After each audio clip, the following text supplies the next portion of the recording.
And Arsenal have won the Women's Champions League after beating the holders Barcelona 1-0 in the final.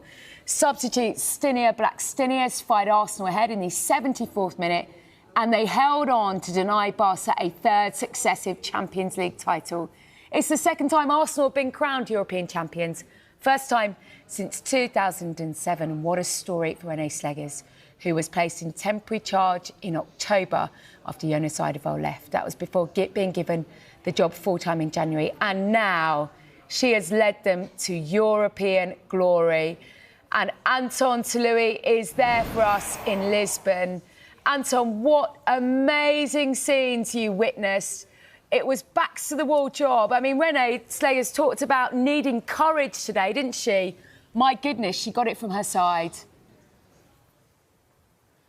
From underdogs to the top dogs, from the guest house to the penthouse. For 18 long years, Arsenal's players have been sleeping in the shadows cast by the 2007 team that won European glory. Today, they are able to have their sunniest day for almost 2 decades. Arsenal were heroic. First half, they were clearly the better team. Second half, it was backs to the wall, hit them on the break, and a great robbery, basically, wasn't it? Stinea Blackstenius popping up after a beautiful Beth Mead pass. Barcelona came here full of enthusiasm, full of confidence and a huge swagger. Unsurprisingly so. Look, they've won the last 2 Champions Leagues on a trot. That's their 5th consecutive final. But Arsenal delivered the gut punch and Barcelona just couldn't get back up. Think about the individual stories in that Arsenal team. Leah Williamson, who was mascot on the day that Arsenal won the European Cup back in 2007. Now she's gone from mascot to match winner. One of the games of her life. She was absolutely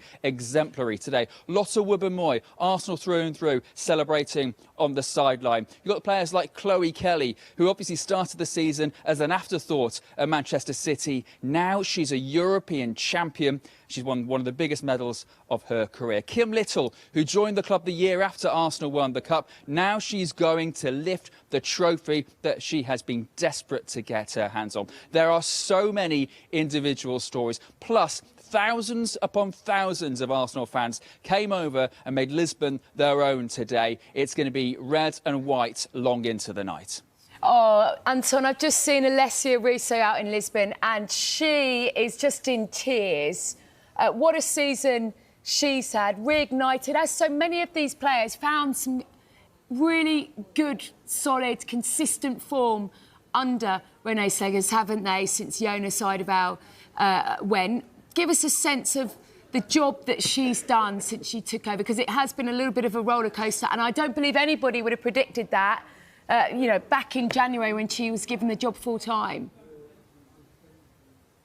No, René Slegers even admitted it herself. She didn't see herself leading Arsenal out in the biggest game in club football earlier in the season. You've got to remember where Arsenal were back in October. A terrible start to the WSL. Conceded 5-2, lost 5-2 to Arsenal, to Bayern Munich in the group stage of the Champions League. Arsenal were the first team to go from the first round of qualifying all the way through to the final. The word resilience is the word that's been buzzing around the Arsenal camp all week. They have been coming from behind all Champions League. Remember, look, they were 2 goals behind after the first leg in the quarter-final against Real Madrid, somehow managed to turn it around. They were a goal behind against 8-time European champions Lyon in the semi-final, and then put on one of the best performances an English team has ever put on in Europe until tonight, because they've just gone and bettered that against what seemed like the perennial European champions. René Slegers now will be seen as not only a coaching sort of miracle worker, but also the fact that, look, she's done it in a completely different way to how Jonas Odegaard did it.